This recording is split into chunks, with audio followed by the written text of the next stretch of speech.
Après le 11-11, voici la 11e pleine lune de l'année. C'est une lune très particulière parce que c'est une éclipse très importante. Il n'y en a pas eu depuis des siècles de la sorte, avec une couverture totale de 97% de la Terre qui est au centre. Donc vous avez compris, entre le Soleil et la Lune. Donc nous ne sommes pas du tout en astronomie, mais en astrologie.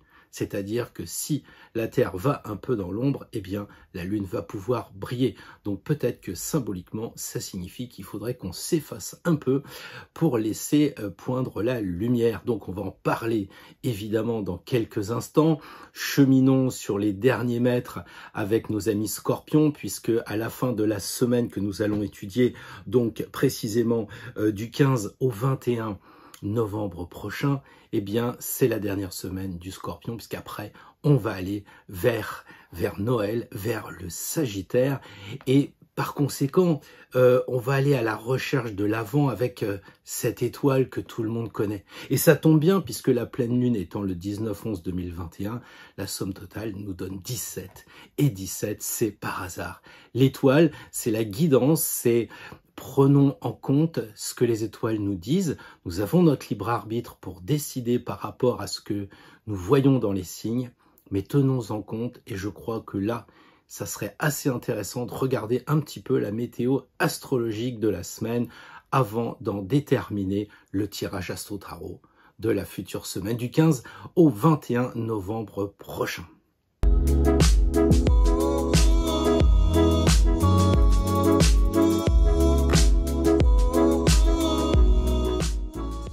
Bonjour à toutes, bonjour à tous et merci d'être fidèles au rendez-vous de ce désormais quasiment incontournable samedi matin où nous allons parler cette semaine de la pleine lune du 19 novembre prochain. Alors merci de votre fidélité, merci à vos abonnements si vous venez de nous retrouver parce que nous avons besoin d'être de plus en plus dans l'énergie d'un groupe assez fort, ce que nous appelons, comme beaucoup d'ésotérisme, l'égrégore. Cet égrégore va nous permettre effectivement eh bien, de raffermir les liens et c'est ce que je vois dans les commentaires et ça franchement c'est très agréable parce que la qualité des commentaires, des observations fait voir que on brise l'anonymat et pour moi je suis pas en train de parler à une caméra, je parle à des personnes qui sont vraiment intéressées par le développement personnel, par la spiritualité, par ce qui va toucher le monde aussi invisible. Alors puisqu'on en est là, le monde invisible, eh bien, nous en parlions il y a quelques instants. L'idée de cette pleine lune, c'est évidemment de récolter ce que nous avons semé en nouvelle lune. Le problème, c'est que c'est pas forcément la grande saison pour planter et pour récolter. C'est plutôt l'automne en ce moment et c'est difficile. Est-ce à dire qu'on ne récolte pas? Bien sûr que non, on récolte toujours. Simplement, avec le signe du Scorpion, nous sommes évidemment dans les choses cachées, dans l'obscurité, dans l'ésotérisme. Et donc, on va récolter ce que l'on a semé dans le côté obscur pour le récupérer maintenant en pleine lumière. Ce qui signifie que de temps en temps, il faut aller du côté sombre, du côté obscur, non pas pour se rapprocher des forces ténébreuses, pas du tout, mais pour justement profiter d'un retrait et laisser un peu la lumière nous parler, laisser parler peut-être aussi les gens, les personnes qui nous entourent, qui sont lumineuses, et finalement ne pas être sur le combat où on va voir tout à l'heure un Mars assez prégnant, assez pesant, eh bien ne pas monter sur un ring, ça n'en vaut pas forcément la chandelle en ce moment. Donc voilà un peu ce que je voulais vous dire. Savoir s'effacer, c'est aussi donc permettre aux autres personnes de nous donner des choses qu'on a peut-être semées, c'est-à-dire des questions qu'on a eues, et là on va avoir les réponses. Et puis c'est aussi s'accorder avec les forces énergétiques, puisque le soleil, qui est l'astre le plus lumineux, est dans le signe du Scorpion, où l'on sait qu'avec Pluton, c'est vraiment les ténèbres les plus absolues. Donc, éclairons avec le soleil nos ténèbres. Alors, le thème de la pleine lune, il fait déjà une première référence, à mon avis, assez importante, avec un T carré. On en a déjà parlé, qui dit T carré, dit tension, dit des difficultés, dit aussi une certaine rigidité. Et ça, c'est, comment dire, intéressant d'en prendre conscience, parce que on va sûrement être mis à l'épreuve. Alors la solution, le conseil, eh bien le conseil, c'est le lâcher prise, c'est d'être capable d'être souple. Et ça nous rappelle l'arcane 17 qu'on a évoqué tout à l'heure, qui nous dit lâchons un petit peu les vannes, lâchons prise quand ça le nécessite. Concrètement, nous avons une opposition de la Lune et du Soleil, mais aussi de la Lune avec Mercure. Donc ça signifie que on a une tension de ce côté-là qui s'ajoute avec le carré avec Jupiter. Et en quoi c'est une tension? Déjà parce que le carré est à lui-même une tension, mais aussi on peut ajouter que ce T carré se produit dans 3 signes. On a le Scorpion avec le Soleil, on a le Taureau avec la Lune, et puis on a aussi Jupiter en Verseau. Et qu'est-ce que ça signifie? Eh bien qu'on est exactement dans les signes fixes. Donc il nous manque que le Lion, si on va par là par rapport à la signe des croix fixes qu'on apprend en astrologie. Donc ça veut dire quoi? Ça veut dire que là, peut-être qu'il va falloir être moins rigide, être moins dans la possession, être moins dans le matériel, et puis j'ai envie de dire être plus en retrait. Mais aussi, si on a un carré, c'est une résistance. Et comme dirait Patrick Gianni, il faut positiver ces transits. Eh bien, pourquoi pas en ce moment positiver cette situation en gardant le cap, en étant fort? Parce que si on a pris des décisions et que il y a cette marée, puisque on le sait que la Lune et le Soleil, c'est les marées, hein, on sait qu'on a de l'eau dans le corps, donc ça va bouillir en nous, eh bien il faut quand même garder le cap, il faut être strict sur la barre et puis pas changer de direction. Donc c'est un peu délicat de dire il faudrait lâcher prise, mais il faut être strict. Il appartient donc à chacun, au nom du libre arbitre, eh bien, soit de rentrer au port parce que la tempête se profile et que on n'a pas le bateau adéquat, soit on a effectivement les moyens et on décide de ne pas changer de cap et on fait voir notre détermination. Et ça, c'est vraiment très important. Donc effectivement, cette position planétaire indique notre attachement au monde matériel, ça c'est certain, mais on a aussi la Lune et le Soleil qui sont présents. Et le Soleil, c'est l'amour, et la mer, c'est la Lune, ou plus exactement, la Lune, c'est aussi notre maman, ou alors nous sommes des mamans. Et à partir de là, il y a cette idée de se rattacher à ces valeurs de l'amour, nos proches, notre famille, vraiment. Dans la marée, on le sait, hein, même les soldats, quand ils vont mourir, ils appellent maman, etc. Donc il y a cette idée de garder le cap aussi, quoi qu'il arrive, au moins à l'intérieur de nous, sur ces valeurs fondamentales de l'amour et peut-être plus particulièrement de la famille, qui seront quand même notre cap, qui seront notre phare pour avancer dans ce brouillard, parce qu'il faut reconnaître qu'en ce moment, l'information est très brouillardeuse, tout ce qui nous entoure n'est pas vraiment très clair, on voit que Neptune est à l'œuvre, on va en parler. Alors, puisqu'on rêve, la planète du rêve, eh ben oui, évidemment, c'est Neptune. C'est pas pour signifier qu'il faut avoir un rêve de Maserati, même si la calandre de la voiture s'y prête. Là, on est vraiment dans le schéma du rêve, mais aussi avec Neptune, de la foi et de la spiritualité. Or, Neptune forme deux aspects vraiment très intéressants, comme on appelle en astro, des trigones. Alors, on a un trigone avec Mercure d'un côté, et puis de l'autre, on a le trigone, eh bien évidemment, avec notre Soleil-Lune, si je puis dire, notre pleine Lune. Alors, ça donne quoi? Eh bien, ça donne qu'on a une sorte de spiritualité du test. Et oui, pourquoi on a une spiritualité du test? Parce que Mercure nous demande à réfléchir, Soleil-Lune, ça nous demande quand même de passer un peu à l'action, et c'est voir si on est au point.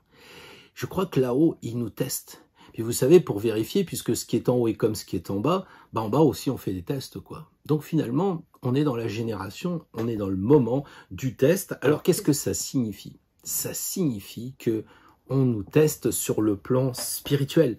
Ça veut dire que, est-ce qu'on pense à se relier avec les forces invisibles? Est-ce qu'on pense à se relier avec nos guides? En ce moment, c'est indispensable. Mercure, c'est la pensée.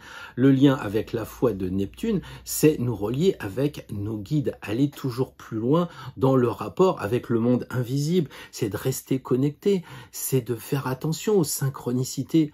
Bon sang, moi, en ce moment, j'ai que ça, des synchronicités. Donc, je pense que c'est le moment, et par expérience, j'ai envie de dire, regardez un petit peu, pensez à quelque chose, posez-vous une question, puis regardez après ce qui se passe. tout d'un coup vous cliquez sur une vidéo, vous avez la réponse, à moins que ce soit votre mère qui vous appelle et vous parle d'un sujet qui vous apporte la réponse, ou votre père, peu importe. Donc vous voyez les synchronicités, les liens comme ça avec l'invisible. On nous parle de l'autre côté, j'en suis certain, puisque là on nous dit attention, on va vous tester. Là vous allez passer une sacrée mauvaise période et on va voir comment vous allez réagir, comment vous allez vous comporter. Parce que finalement c'est peut-être plus grave de voir comment on va se comporter avec ce qui se passe que ce qui se passe.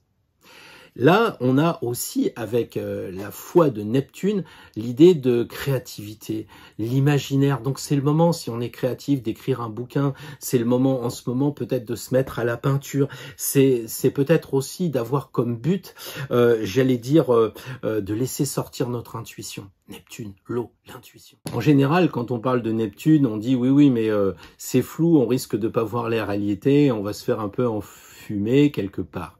Mais pour une fois, on a notre ami, parce qu'il devient notre ami, Pluton, parce qu'il forme deux beaux aspects, lui aussi, donc on n'est pas dans une si mauvaise période, vous l'avez noté, deux beaux aspects de sextile. Alors d'un côté, Pluton est bien avec Mercure, et de l'autre côté, il est bien avec notre pleine lune du moment, notre axe lune-soleil. Donc si on a Pluton sextile Mercure, ça veut dire qu'on va avoir le sens de la critique.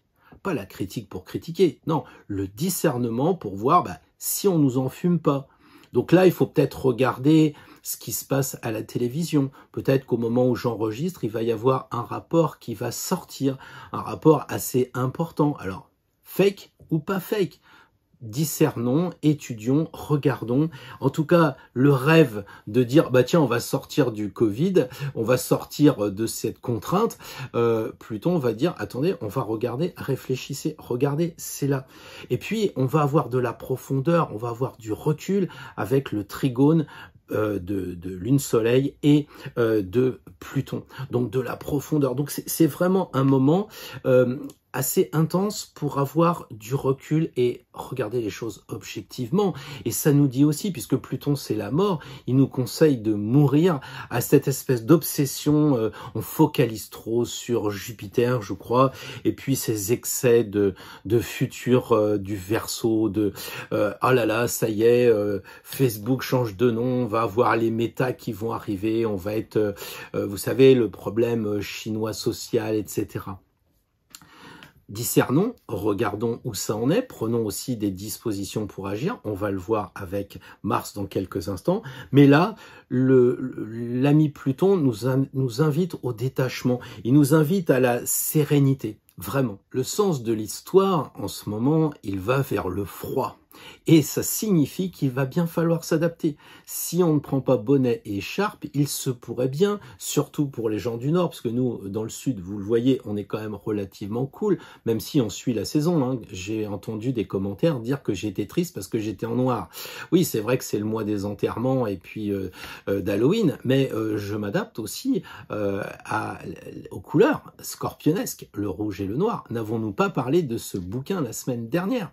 Donc je m'adapte. Comme si, par exemple, vous allez en rendez-vous, quand vous regardez les hommes politiques, s'ils mettent une cravate rouge, c'est probablement qu'il va y avoir un peu d'agressivité. Sauf si l'autre, il a une cravate rouge et qu'il est plus agressif. Donc, il aura peut-être dû choisir la bleue.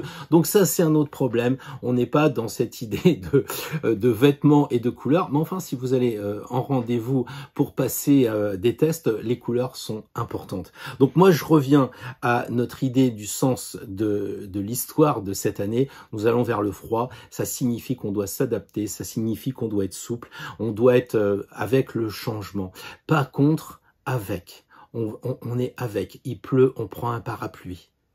On ne crie pas là-haut en disant quoi, il pleut, maintenant il neige. Ah bah ça c'est complet. Bah oui, mais qu'est-ce qu'on fait? On met des chaussures et des pneus antidérapants contre la neige. Voilà ce qu'on fait. C'est tout.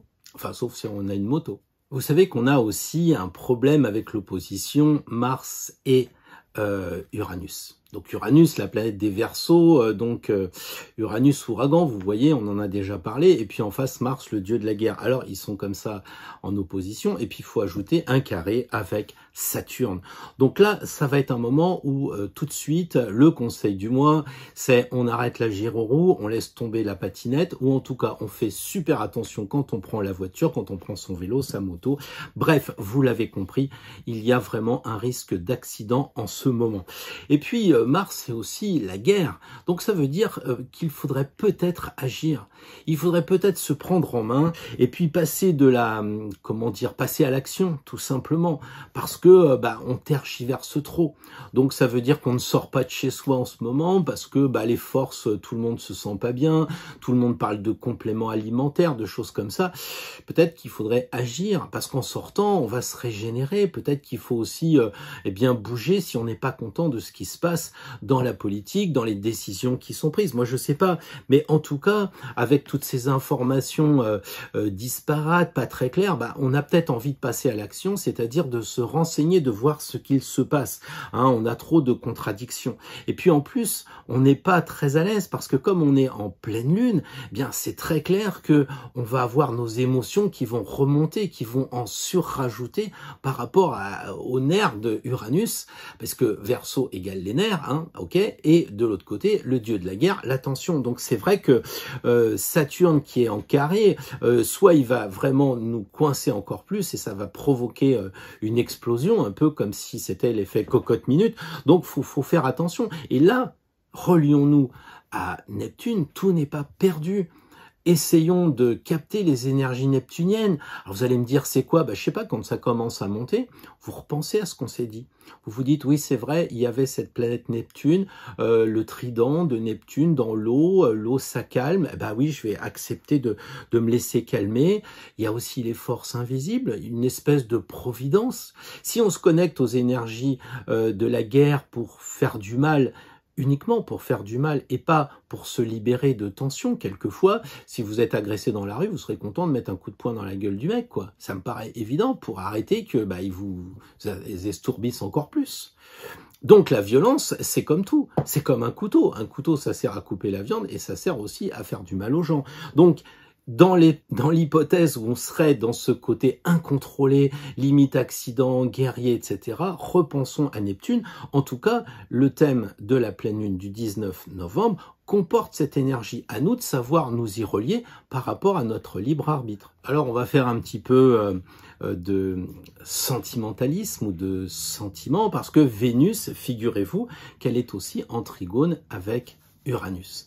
Alors là, c'est peut-être bon pour avoir le coup de foudre, pour rencontrer la personne à l'improviste. Ça, c'est un peu le côté nouvelle rencontre Vénus-Uranus, la nouveauté. Voilà. Ouais, mais vous êtes en couple depuis 20 ans et vous voyez pas ce que ça va vous faire de rencontrer quelqu'un, parce que vous n'avez pas du tout envie de rencontrer quelqu'un. Oui, d'accord. Mais peut-être que la personne avec qui vous êtes aimerait que vous l'aimiez autrement. Parce que souvent, c'est la faute de l'autre. Et Uranus, il fait péter un peu les classiques. Et là, il vous dit peut-être qu'on devrait changer notre façon d'aimer. C'est ça, le trigone, c'est-à-dire positif, Uranus avec Vénus, aimer autrement. C'est peut-être aussi surprendre l'autre. Qu'est-ce qui se passe? On fait quoi? Je t'ai réservé une surprise. Voilà, c'est ça le lien pour les personnes qui sont déjà en couple.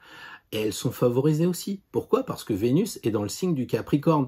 Capricorne, c'est dur et ça dure. Donc Vénus dedans, vous allez me dire, on a une relation qui est stable, qui est stabilisée. Ça c'est sûr. Et ça va renforcer les fondations pour les personnes qui sont déjà en couple. Mais si vous ne l'êtes pas, vous allez dire, oh là là, ça va être pénible de ce coup de foudre, parce que comment ça va être possible avec Uranus?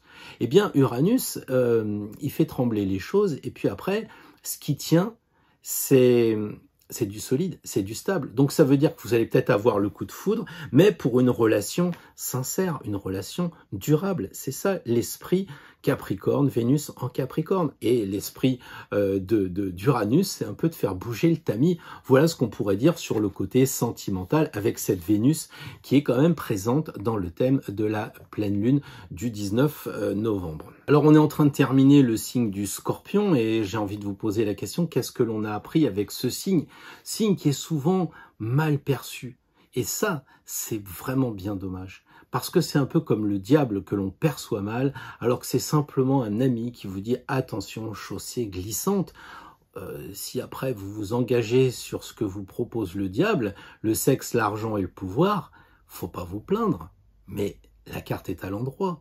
Donc dans un tirage, je suis désolé, mais le diable est un ami. À l'envers, c'est vraiment la merde. Pardon. Mais je veux dire, dans ce cas-là, il faut pas, avec le Scorpion, lui en vouloir. Au contraire, il nous éclaircit l'obscurité. Voilà, ça c'est vraiment important. Et qu'est-ce qu'on a appris? Eh bien, on a appris justement cette idée de régénération, cette idée de transformation, cette idée de, tel le phénix, de nous élever du côté sombre du signe du Scorpion pour aller avec le soleil vers la lumière. C'est vraiment très important, non pas de le comprendre, mais de le mettre en place concrètement. Ça, c'est super important.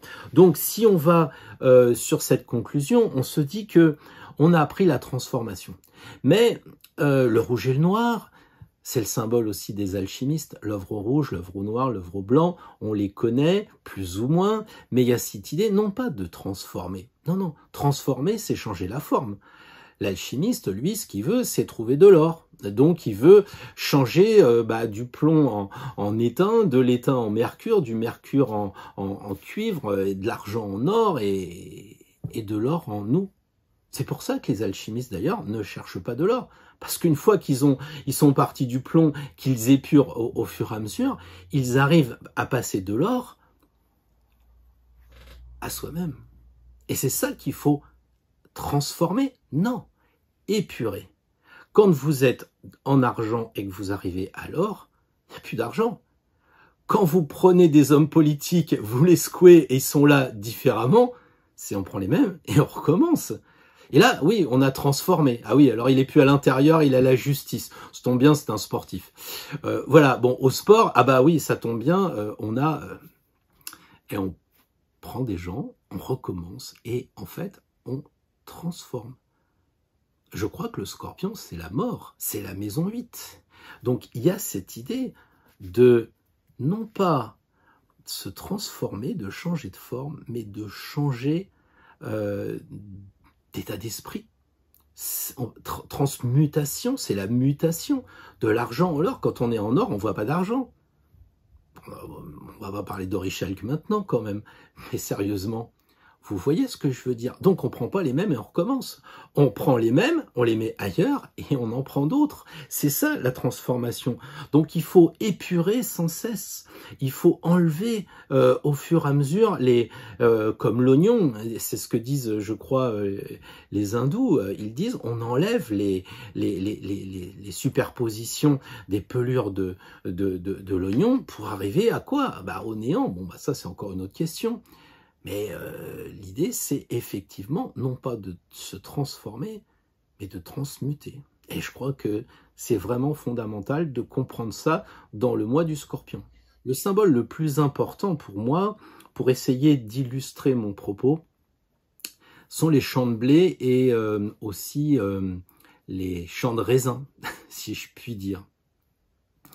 Si vous regardez une bouteille de vin ou si vous regardez une baguette, il est très clair que vous ne voyez pas à l'intérieur de votre bouteille les magnifiques champs de vigne. Non, pas du tout. Vous voyez quoi? Vous voyez un liquide bleu, blanc ou un liquide rouge ou rosé. Bref, on a bien transmuté. Le pain transmute, le raisin transmute. Le raisin est le seul à pouvoir transmuter, j'allais dire, l'alcool. Parce qu'il y a la levure. D'ailleurs, si vous êtes emprisonné et qu'on vous donne un jus d'orange avec du pain, laissez macérer les deux, vous verrez, l'alcool va se révéler. Bon, c'est un secret de prisonnier, ça. On est dans cette idée du pain et du vin, dans une véritable transformation des choses naturelles en des choses moins naturelles. Et on est aussi sur l'axe 2-8 ou sur l'axe taureau, scorpion. Pourquoi? Eh bien parce que le pain et le vin, c'est l'alimentation de base, évidemment. Donc on est complètement au taureau. Mais si on utilise le pain et le vin comme symbole initiatique, un rituel de messe par exemple, ça nous rapproche de Melchisédek. Oui, pas très connu d'ailleurs à Chartres, il y a juste une statue de lui alors qu'on dit 2 mots dans la Bible, mais c'est pas parce qu'on n'en parle pas que c'est important. Et puis, comme vous me direz, mais on est en Scorpion, donc Melchisédek, c'est assez caché. Pourtant, le rite du pain et du vin, ça viendrait plutôt de lui. Et en tout cas, il nous fait passer de l'alimentation générale, genre, bon, tel magasin, vous voyez, à, non, on est chez soi, et puis là, on va se transmuter. Donc, on a d'un côté la terre avec le taureau, et on a les plaisirs du quotidien, de bien manger, voilà. J'allais dire les plaisirs avoués, et puis de l'autre côté, dans le scorpion, bah, on a les plaisirs inavoués. Ça, on va passer très clairement de l'alimentation classique à la spiritualité. Vous imaginez déjà un peu le tirage. Alors je sais que certains m'ont qualifié de bon vendeur comme sur les chaînes classiques parce que je parlais un petit peu de ce qui s'était passé autrefois et j'ai recommencé. J'ai pas pu m'en empêcher, ou plus exactement on n'a pas pu s'en empêcher parce que les remarques ne viennent pas de moi et elles sont très pertinentes. On parlait de signes, on parlait de synchronicité. Au moment où vous parlez du pain, du vin, etc., et que une personne vient et vous dit « Tiens, t'as remarqué, il y a un décret de la Convention ?» Bah oui, tous les jours, avant de m'endormir, je lis les décrets de la Convention. Bah oui, parce que celui-là est intéressant. Figurez-vous que le 15 novembre, donc on est en plein dans notre semaine, 15 novembre 1793, eh bien la Convention va instaurer le pain de l'égalité. Le pain de l'égalité. Alors ça c'est assez incroyable parce que c'est l'ancêtre de la baguette, donc ça nous rappelle un peu la première carte, vous savez, du battleur qui sur les marchés vendait du pain, et c'est cette époque, 1793, un peu Verseau, parce qu'en 1781, c'est-à-dire peu de temps après, un certain William Herschel a découvert Uranus, la planète des Verseaux. Donc liberté, égalité, fraternité, vous me suivez toujours.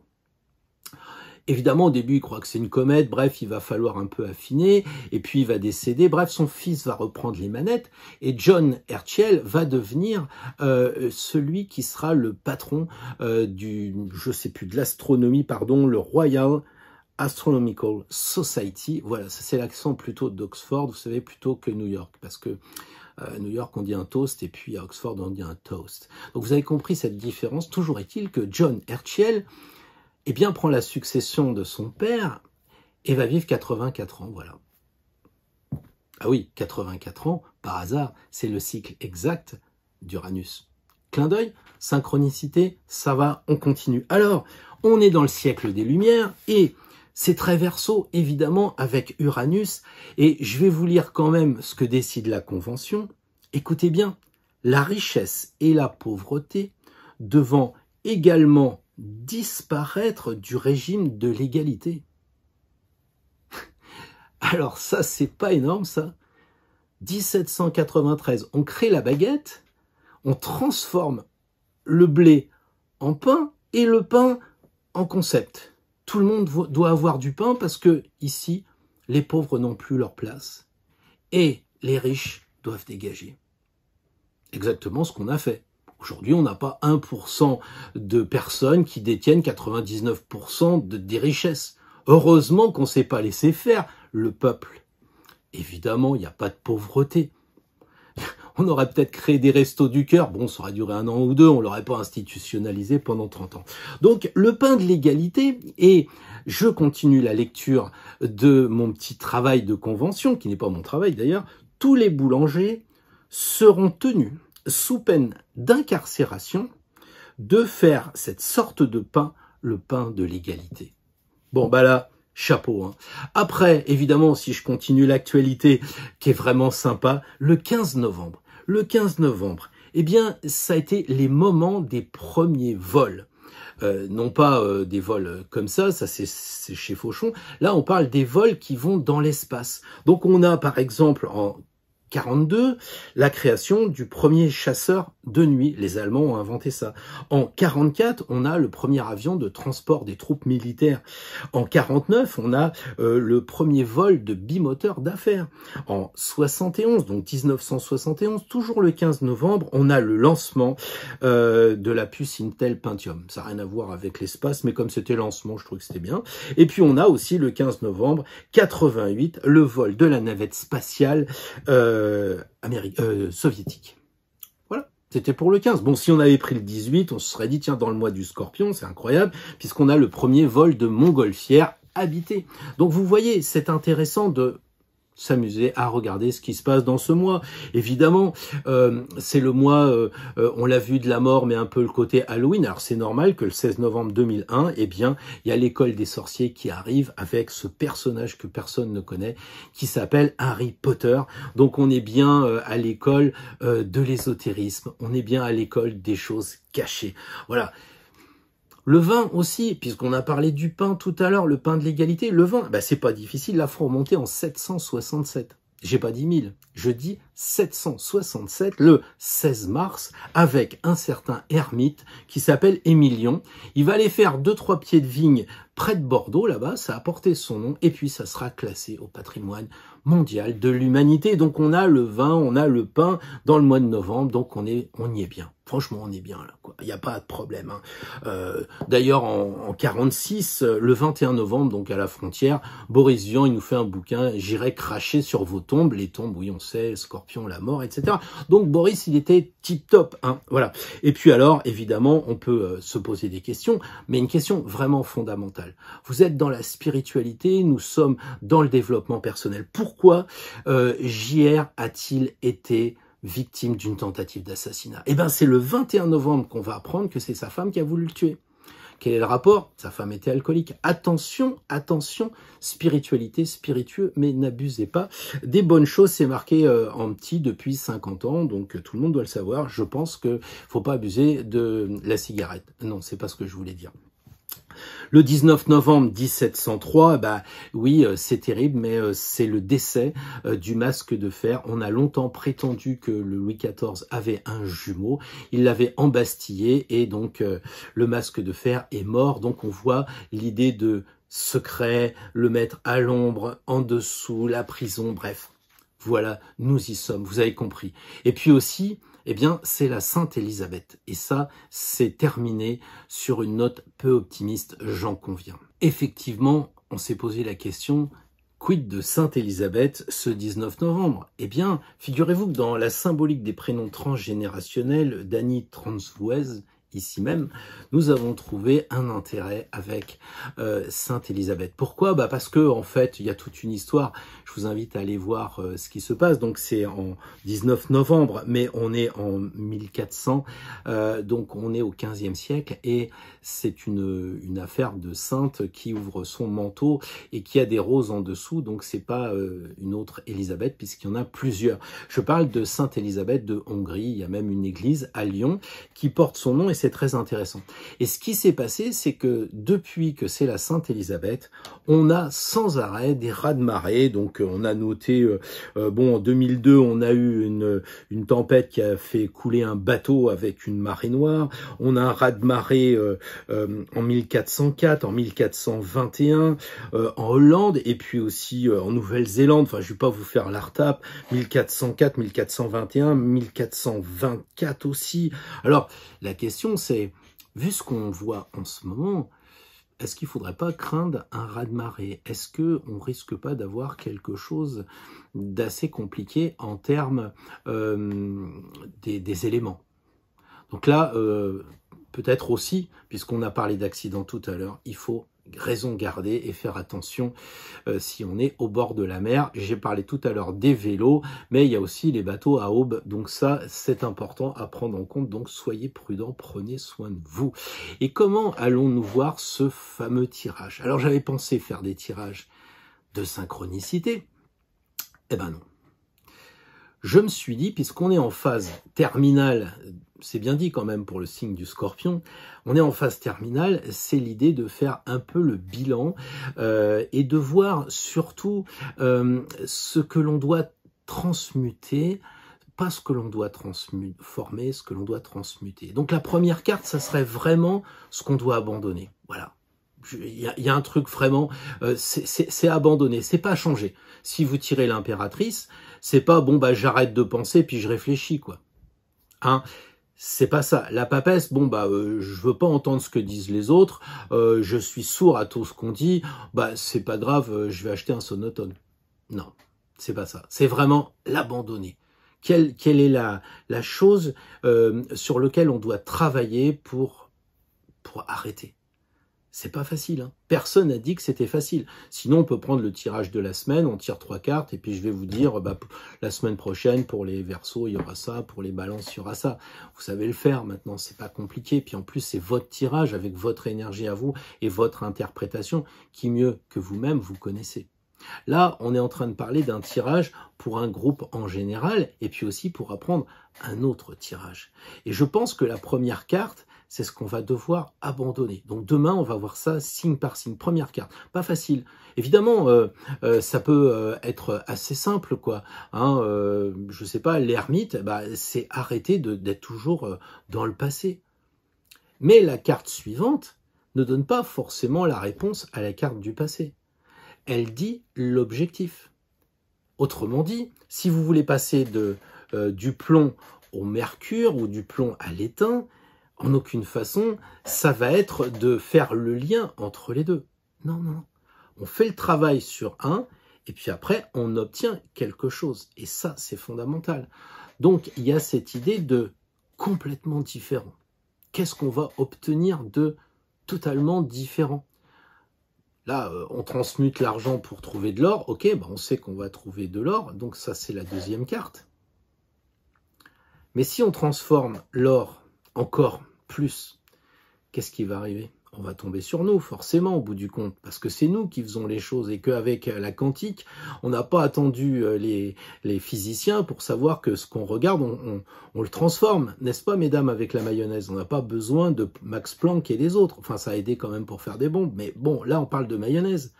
Donc la deuxième carte, ça va être de dire, voilà le résultat. Sur quoi, maintenant, on va devoir travailler? Une fois qu'on a trouvé comment arriver à trouver de l'or, eh bien, qu'est-ce qu'on fait? Est-ce que ça va servir de base évidente jusqu'à Bretton Woods pour l'argent, la monnaie trébuchante, voilà, ou est-ce qu'on va faire de l'or uniquement pour parader? La deuxième carte, ça va être, on a obtenu de l'or, et qu'est-ce qu'on en fait?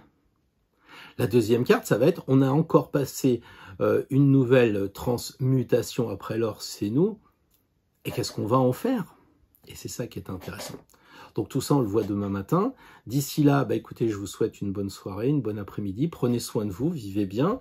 Et puis surtout, soyez libres sur votre chemin, libre de mettre des pouces bleus. Enfin, vous connaissez le truc. C'est pas important. Ce qui est important, c'est qu'on se retrouve toujours tous en bonne santé, plein d'énergie, de bonne humeur et qu'on avance sur le chemin de la liberté grâce au tarot et grâce à l'astro. Bonne après-midi, à demain.